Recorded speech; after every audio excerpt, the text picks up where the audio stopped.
Olá, sejam bem-vindos à nossa sétima aula de Educação Financeira, onde nós aprenderemos sobre investimento e planejamento a longo prazo.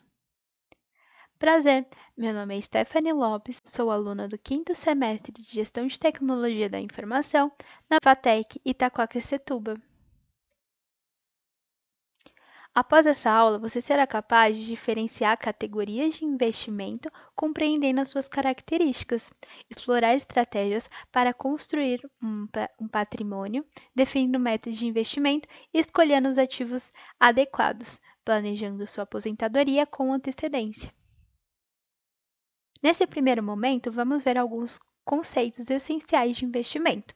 É a alocação de recursos financeiros com o objetivo de obter algum retorno.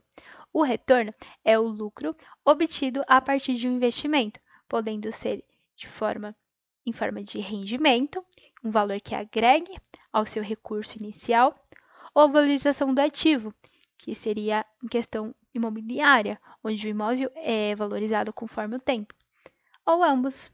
Risco é a probabilidade de perda financeira associada ao investimento.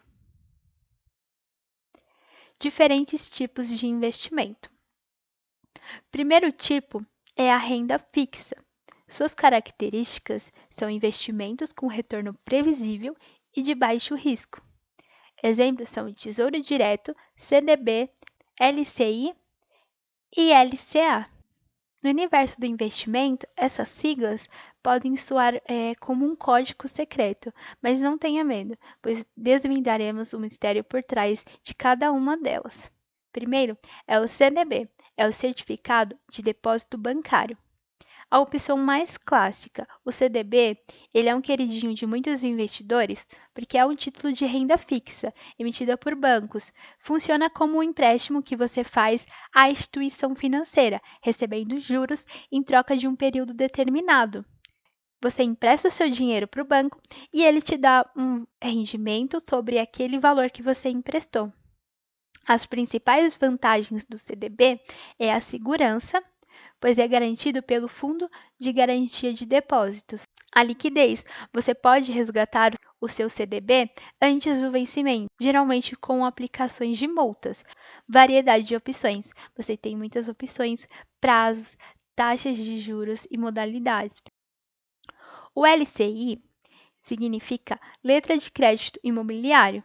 É um título de renda fixa emitido por empresas de setor imobiliário para financiar projetos de construção ou compra de imóveis. Ao investir em LCI, você contribui para o desenvolvimento do mercado imobiliário e recebe juros em troca. Suas vantagens é que ele é isento de imposto de renda.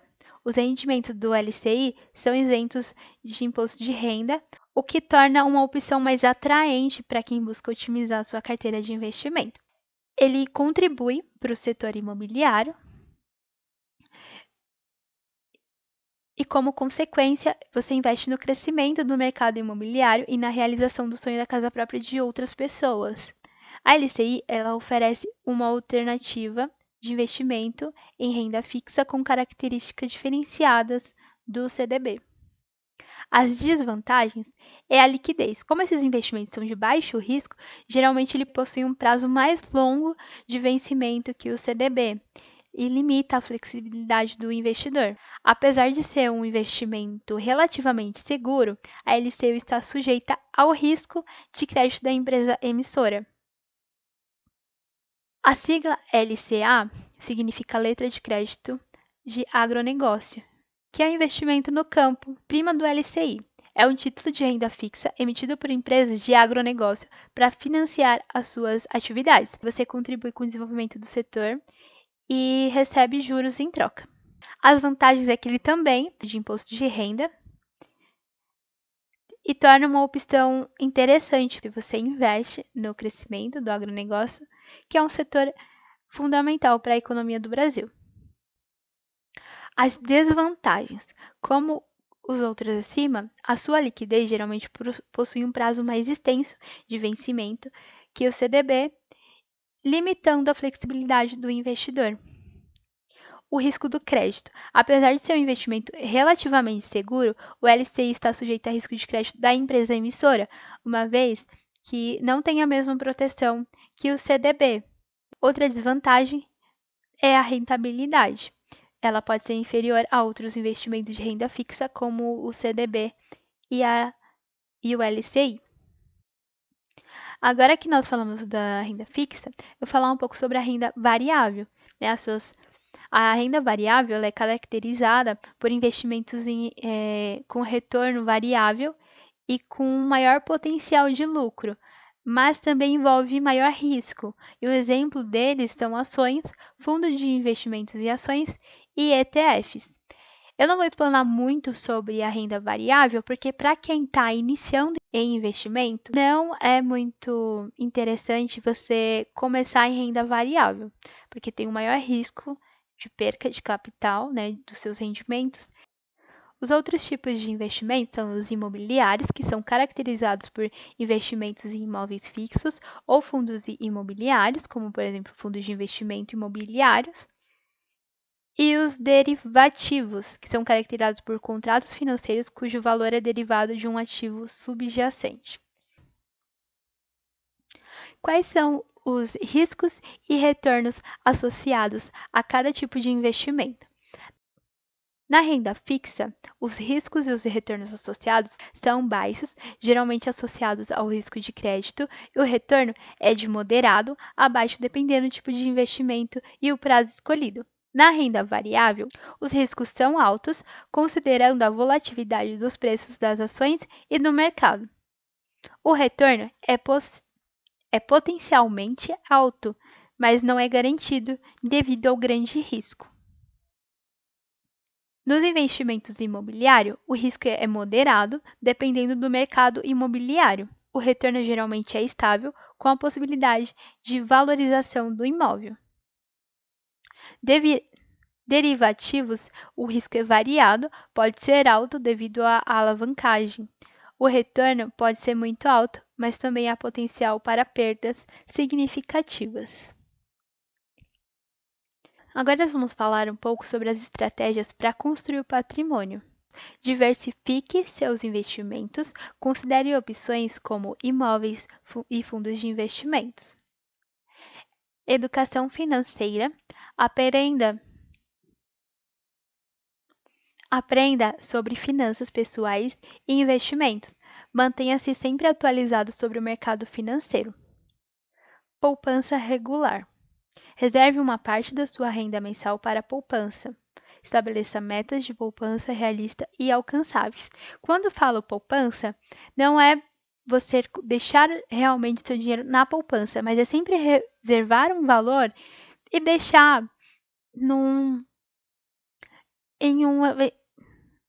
reservar esse valor e depositá-lo em um rendimento de baixo risco, porque ele vai render mais que a poupança. Então, seria reservar um valor para colocar nesses investimentos de baixo risco. Outra estratégia é o orçamento e o controle de gastos. Estabeleça um orçamento mensal, controle seus gastos e evite dívidas desnecessárias.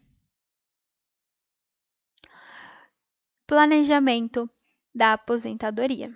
Primeiro tipo de planejamento: previdência privada. É muito importante considerar uma previdência social, pois esses planos de previdência privada complementam a previdência pública. E você pode se aposentar antes do prazo que o governo público estabelece. Avalie diferentes tipos de planos de acordo com seu perfil e com seus objetivos. Outro planejamento é o investimento a longo prazo. Planeje seus investimentos visando o longo prazo. Aproveite o poder dos juros compostos para aumentar o seu patrimônio ao longo do tempo.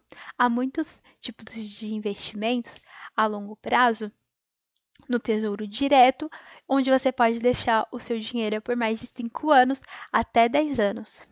Outro planejamento é a avaliação regular. Reavalie periodicamente suas metas de aposentadoria e seu plano de investimento. Faça ajustes conforme necessário para garantir que você esteja no caminho certo. Outro tipo de planejamento é a consultoria financeira. Considere buscar algum aconselhamento financeiro profissional. Além dos seus estudos e do seu investimento em educação financeira, considere ter um consultor profissional para te orientar. Um planejador financeiro ele pode te auxiliar a desenvolver uma estratégia personalizada para alcançar o seu objetivo de aposentadoria. Por que é importante conhecer o mercado financeiro?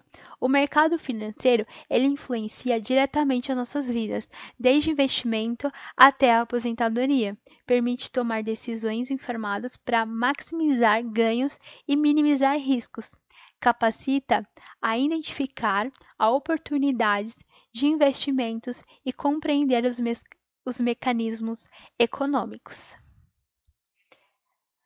Um caminho para a independência financeira é ler livros, participar de cursos e workshops e acompanhando fontes confiáveis de notícias financeiras, praticar investimentos simulados e aprender com as experiências passadas, buscar orientação de profissionais financeiros e qualificados.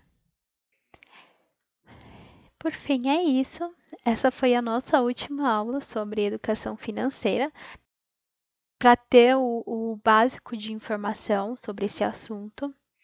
Espero que vocês que acompanharam até o final acessem e estudem mais sobre educação financeira para iniciar, né, o seu orçamento, conseguir controlar melhor os seus gastos e iniciar a sua vida investidora. Tá? É muito importante. Eu quero muito agradecer a cada um que assistiu até o final. Quero agradecer a todos os envolvidos nesse projeto, né, que é denominado Comunitec, da FATEC de Itaquaquecetuba. E este foi o nosso último vídeo. Agradeço. Até mais. Até a próxima.